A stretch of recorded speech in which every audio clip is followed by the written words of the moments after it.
Oh, this Mustard Shirt Friday beat. My bad. I'm sure get amped on here. I'm like, wait, what? Am I gonna? I gotta come out of something? What's up? Nah. And we're live. Welcome to Wednesday. You know what that means. It's that's what I'm talking about, baby. Hump Day edition of the SoReal Sports Podcast with your host, the CEO/owner, SoReal Studios LLC, Lamar SoReal, and my partner in crime all the time, Reggie Walker. What's going on, bro? Another day is Wednesday. It is. I heard it. Hump Day. Oh, damn. That's what I'm talking about, baby. So, got some things that's going on in the sports world, and that's what we're here to talk about. Got some baseball, basketball, finish up with football, and at the end, partner in crime got his own personal segment. And that'll be it. So let's get started. Now, Rick, we have been going through this baseball since April, right? Yep. So we pretty much almost halfway through the season. With that being said, so far, name me three, how would I say, shocking things that happened so far in baseball. All right. For me, the first one, since this is still, I'm getting used to some things, so I'm gonna go with number one. Okay. No particular order here, but yeah, number one. I am surprised that the Astros are leading everybody. The record is 45-28. That's pretty fucking good. Now, with that being said, they are the cheating ass Astros, so I can't speak to say that they usually do this. But the A's are right on their ass. So I'm looking at that too, like, well, it could be something that may be a little over my head because I'm still getting used to it. But it's pretty fucking shocking that the Astros, who have not notably been good, but always just seem to get there. It's pretty surprising to me. Here again, given my statue of how long I've been watching. Number two, this is mixed in with that the whole sticky stuff. Did you see Sergio Romo drop his pants? Like, what the fuck? You're like, you want to search me? Huh? Here. Drop his shorts and everything. Like, here. What? Here go my belt. Here go my hat. Here go my glove. Here, you want to see it? You want to see it? Here it is. No. Here it is. That was great. That was surprising. And the fact that nothing has came out yet about him being fined or he won't be because he wasn't butt ass naked. Well, no, he wasn't, but that was still pretty it's pretty fucked up. Like if anybody else would let verbal warning. How about that? God, my God. Let Trae Young go out here and do this on the basketball court. That's basketball. Well, still, regardless. Baseball, you get slaps on the wrist for cheating. That's why the Astros still got their championship. So, which brings me to my third point. All these fucking unwritten rules that I didn't know anything about that are now coming out. They have people fucking butt hurt, people mad about, people, the older people like, well, it got to be a part of the game since it was a part of the game 700 years ago. Like, it's just all that's surprising to me that now it's becoming under so much fire. Like we weren't talking about these things and trying to adjust and make different rules and shit like that 5-6 years ago, were we? No. Okay, so yeah, it's surprising to me that all of a sudden now it's getting all this publicity, all these headlines and stuff. Like, yeah, those are my three. Okay, I like your three, especially number three, because you ain't know anything about baseball's unwritten rules that you ain't supposed to break. Right. But it really doesn't matter. Now, let me give you my three. And I need some music for myself too. All right. Number one. It's not as big as a surprise, but it's a surprise to some people. It's not a surprise to me, but I'm gonna make it a surprise because it's a surprise. All right, number one is the fact that Vladimir Guerrero Jr. is top 5 in 3 categories. Top 5 in batting average, he's number 2. Top 5 in home runs with 23, which is number 1. And top 5 in RBIs, in which he's tied for first with 60. That means he is a possible candidate for the Triple Crown. Now, Triple Crown will be like Russell Westbrook triple-double, but you have to do it the entire season and have to be number 1 in every category. So you have to be like having the most score points, the most rebounds, and the most assists in the entire season, more than anybody in the league. And that's what Vladimir Guerrero Jr. is able to do right now. Because he's number 1 in RBIs, he's number 1 in home runs, and he's number 2 in batting average. And he's only like 13 points behind, which is like 4 at-bats. So if he can continue being as great as he is right now, he will be a Triple Crown winner. I think he only 22. That's incredible. Yep, he's 22. That's number 1. You took my number 2 with the sticky situation. But since you said it, I'm going to veer off to something else. And this is personal. The fact that my Atlanta Braves are 3rd in the division and under 500 right now, that's shocking to me. Because I predicted that we going to win the division. We're only 4 games behind, but the struggle start that we had with both Freddie Freeman, Ronald Acuna, even though he's top 5 in home runs right now, our batting, especially our bullpen. The fact that our bullpen is trash, and you've seen them time and time again give up hits and RBIs on a daily whenever you pick them every Friday. Yep. So you know my turmoil on that. Yep. Keep picking the Braves every Friday. Whatever. Number 3, and this just is a shot to you, Reggie. Nah, I ain't gonna do this. Nah, fuck it. Shot Don't to you, Reggie. Shit about the Rockies. Your Colorado Rockies About the Rockies, man. What the fuck? only got 6 wins on the road the entire season.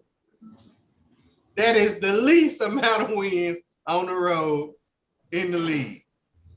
6-28 on the road. You know what's worse than that, Reggie? The fact that you lied and said, when I said I'm going to go with the Colorado Rockies, that I made a decent pick. you did. You did make a decent pick, man. Fucking sabotage. That's what it is. You stay in Colorado so you can watch their game. And they 25-16 at home. So it's perfect for you. You watch them at home, you go to the home game, you got a better chance of them winning. But if you went on the road with them, you know more than likely y'all gonna lose. The last home game that we had that I was actually interested in going to see was against the Dodgers. Tell me how that turned out. Y'all won again against the Dodgers one time. Yeah, one game. Yeah, and then y'all got 5 total wins since then on the road. I'm sorry, man. I apologize. I shouldn't. How is that surprising, though? That is surprising. Because you said your team was going to make it to World Series. I said we was going to win 90 games. That's what I said. Oh, yeah. You said.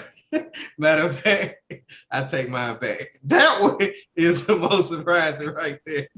We Reggie claimed they're going to win 90. And so far, they only got 6 wins on the road. That's the 3rd one. All right, I'm done. I ain't going to talk about your team anymore. Yeah, like we don't even have to mention them anymore. All right, let's move on to some basketball. Now, as of right now, the Atlanta Hawks are playing the Milwaukee Bucks right now. I don't know the score because I am not on the game for some odd reason. I'm looking at 86-83 Atlanta. 1 minute, 10 seconds left in the third. Oh, wow. So they're winning. The Atlanta Hawks is winning. Who you got in that series anyway? I got Atlanta. Atlanta? Yep. Oh, man. Faith.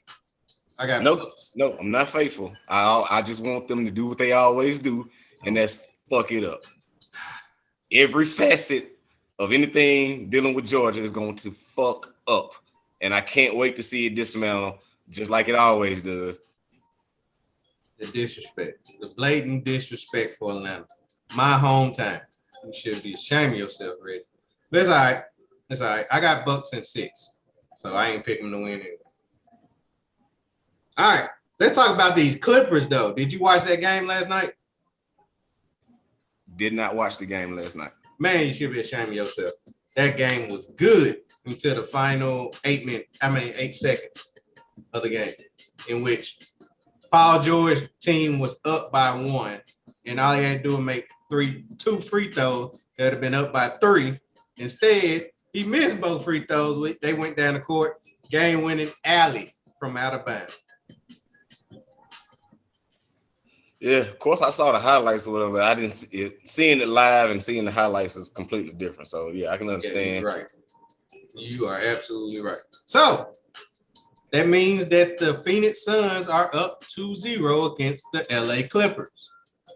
Yet again, the Clippers are down 0-2.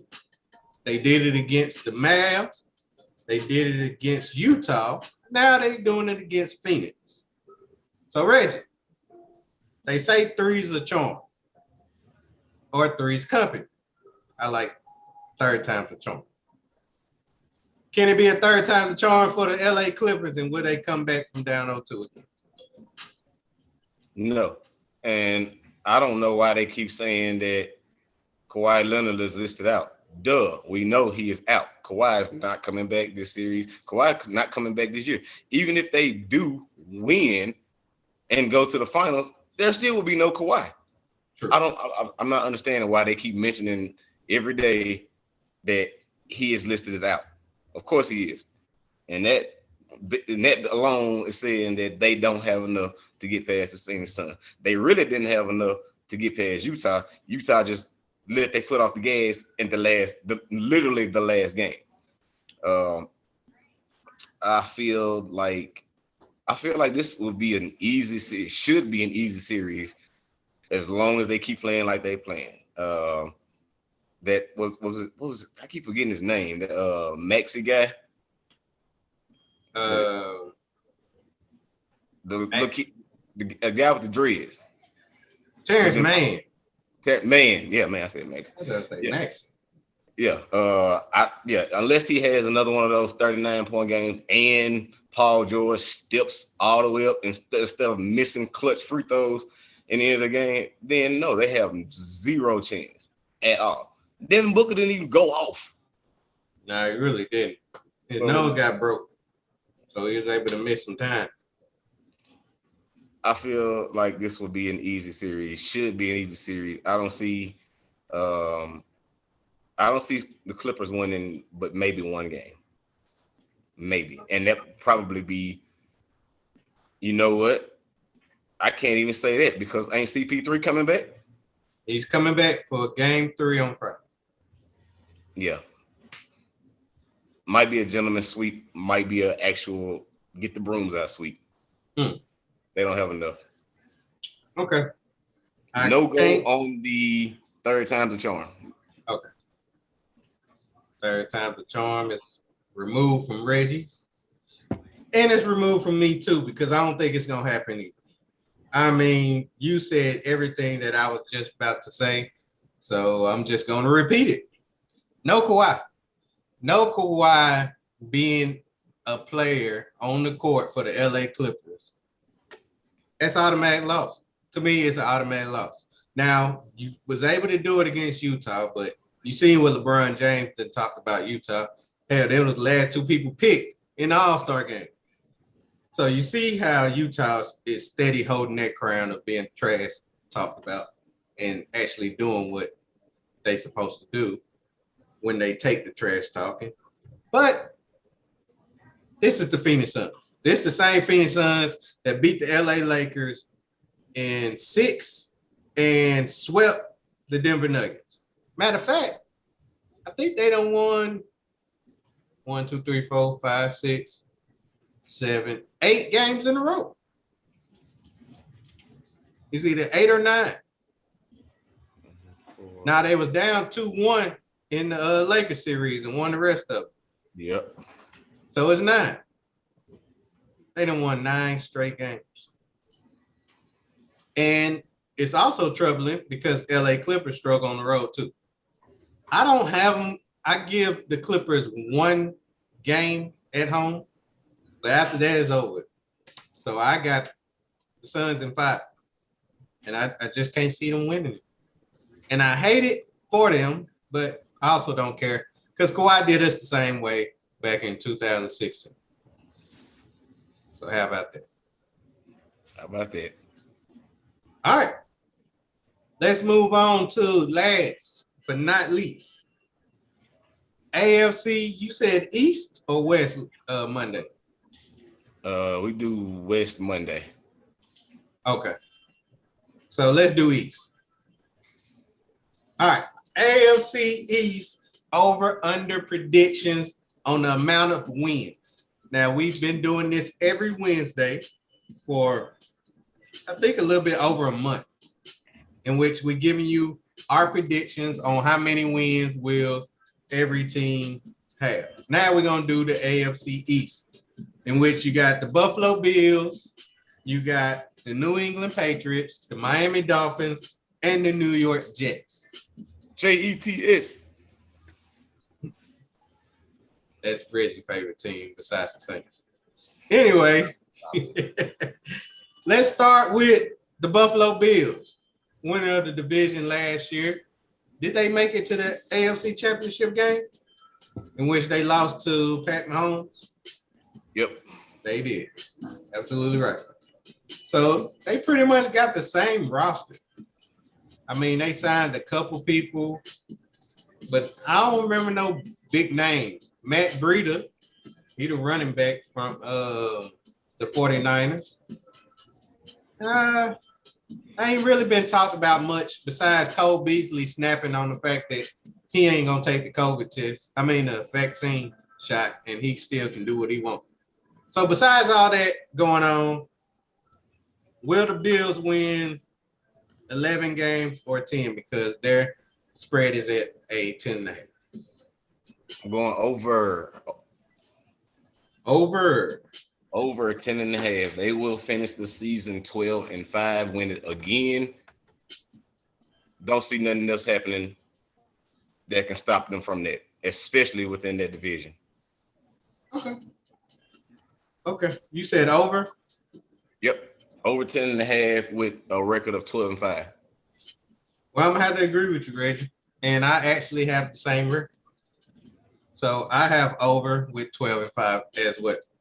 I mean, that team good. As long as Josh Allen's doing what he's doing, that team will always be like that. Now, hopefully he can maintain that instead of just having a 1 year, one-hit wonder. But it's a 1 year wonder. I mean, he flew under the radar the last few years, but he been improving. As you saw, I snatched him up on my fantasy because I believed in him and he showed out. Yeah, he definitely showed out. He didn't help me win, but now you need to drop him so you can't use him next year.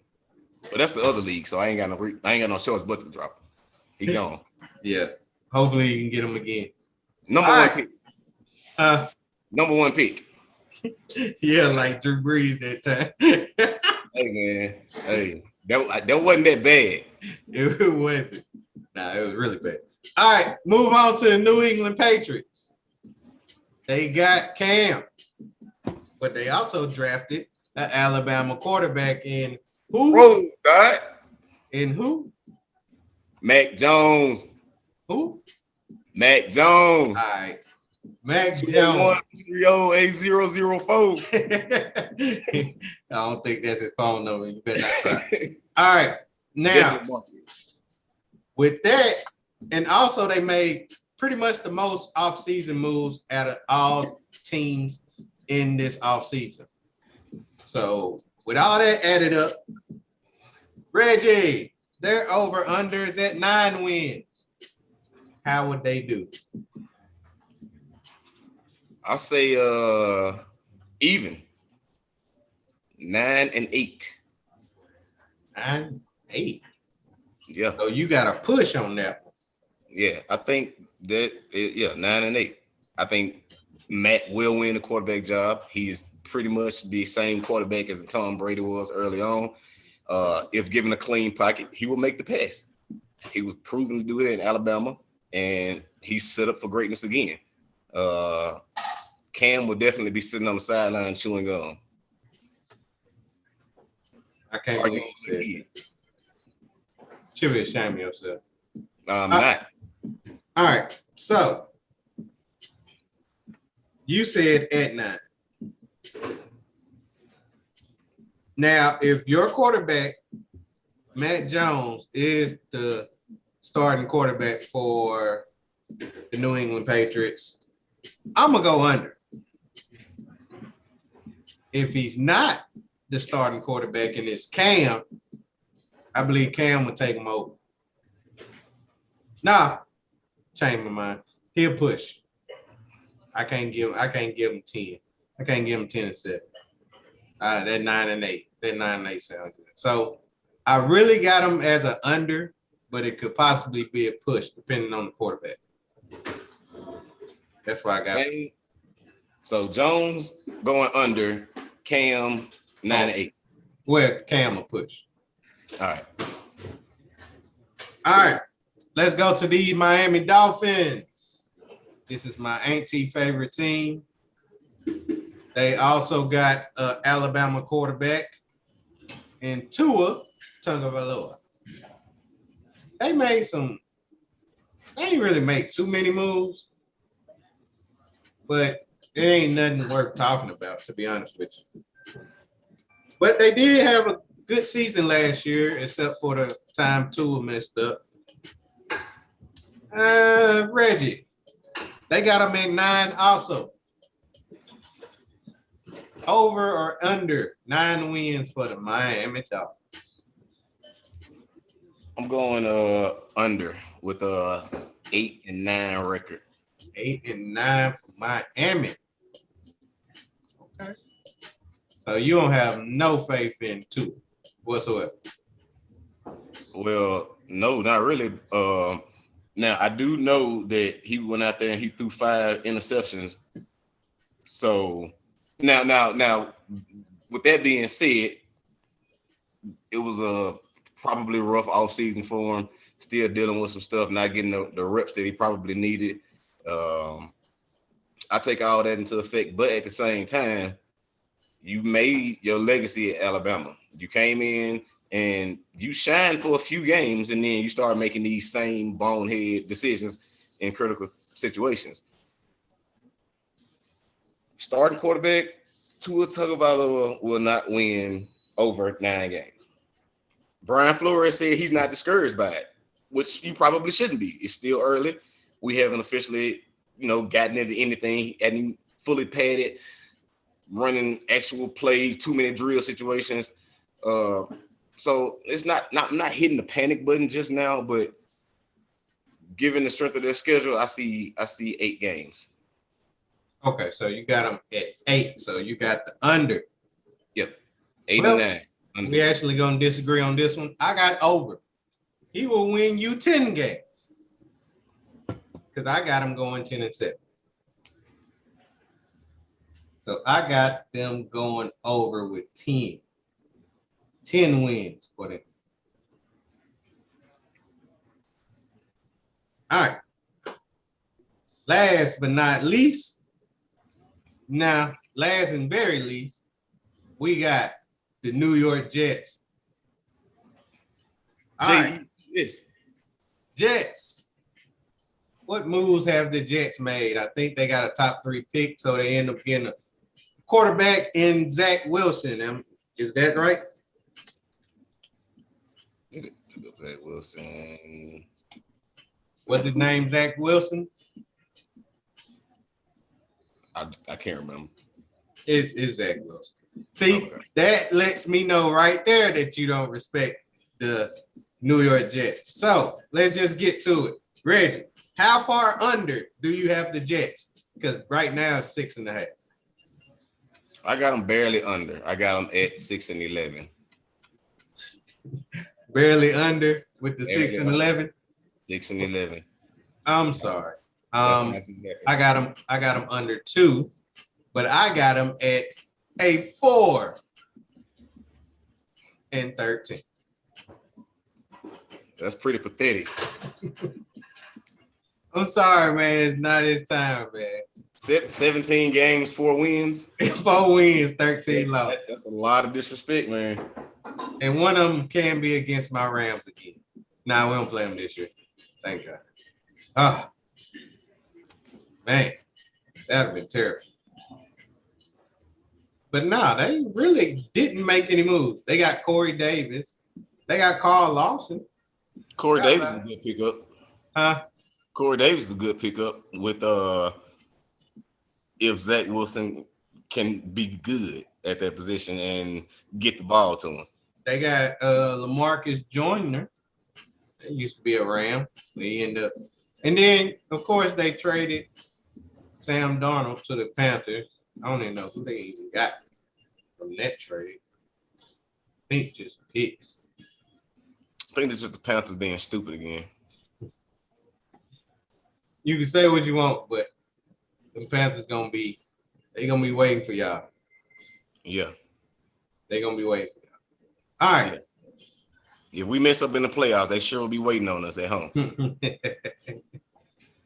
All right. We're done. Now it's time for my partner in crime, all the time, Reggie Walker, to give us his segment. So, Reggie, you want music on or off? You keep it on. All right. Floor is yours. Have your way. All right. Now, originally, when thinking about this, I wanted to talk about something that should be discussed, but I think I'll save it because we're still in the finishing stages, and that's with soccer. There's been a lot of good things going on lately. I'm loving it. Germany held on today to get the final group stage. I actually watched the Czech Republic and England play yesterday. Yeah, yesterday. Pretty fucking good match. But I'm going to divert my attention to something that hits a little closer home. It was announced today that the Celtics have picked up a new head coach. Now, this head coach is not who I was expecting because, we already talked about, I wanted Chauncey Billups. Right. Carlisle just got let go. Well, stepped down. So I felt like that would be a good pickup. Also, my supervisor felt the same thing. But we didn't. We got the old Spurs assistant coach, and I think he's going to be pretty good. I think so. Brad Stevens already made a big move getting rid of Kemba, which we shouldn't have never got him. Didn't like the move about bringing Al Horford back, but I mean, we'll see how that works. I pretty much already know how it's going to play out, but that's another stop for another day. Today, we're here to talk about the first Nigerian coach of the NBA in the NBA history. That's another good. Well, that's one.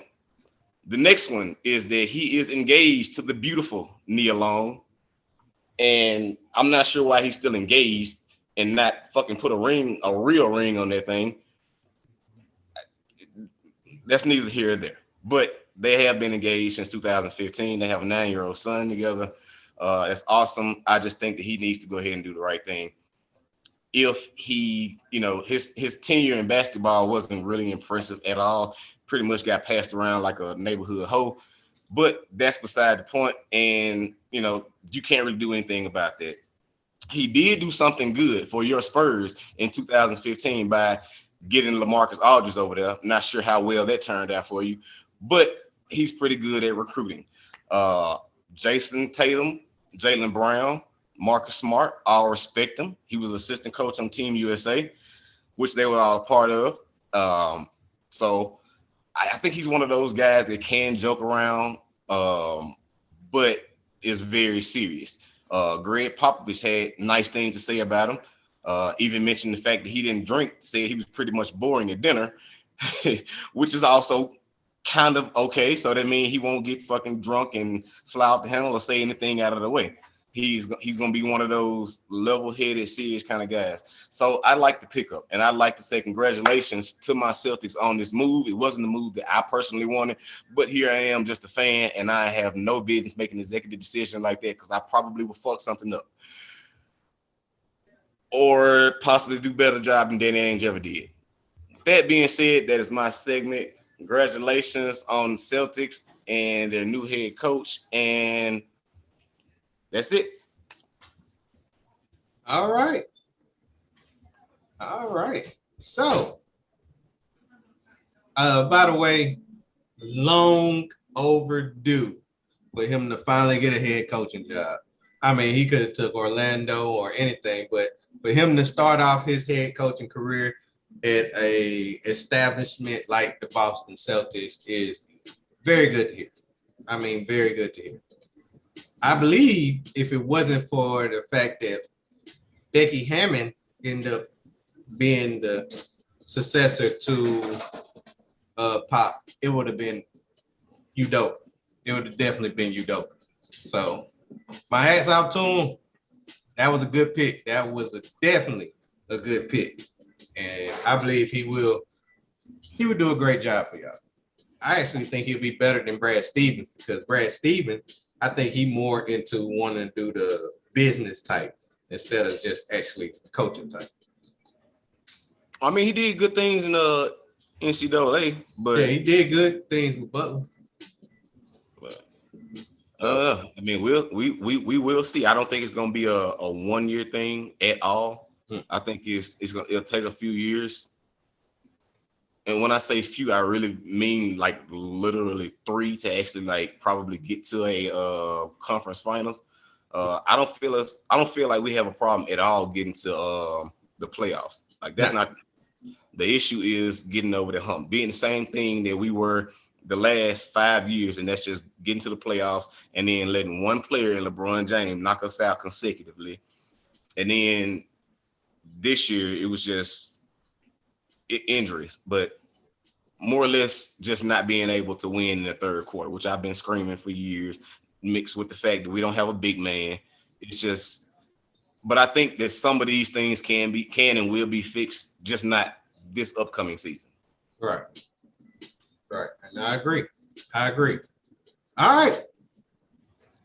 This is the end of our show. Now, y'all know it's Muscle Shirt Friday. And Muscle Shirt Friday will happen. Reggie and I will have picks for Friday. Even though I am going out of town, I'll probably do it on my phone. I'm going to try to do it on my phone, check and see how it works out. So we'll talk about that after the show. All right, you know what we do on Muscle Shirt Friday. Come through with the muscle shirts. We come through with our predictions for the weekend, and we'll give you a show for Friday. So, to the end. Indeed. It should be a good one too, man. Oh, yeah, I like the UFC one. We're going to talk about that one. Yeah. All right. Give our salute to y'all, and we'll see y'all on Friday. With muscle shirts. Yeah. All right.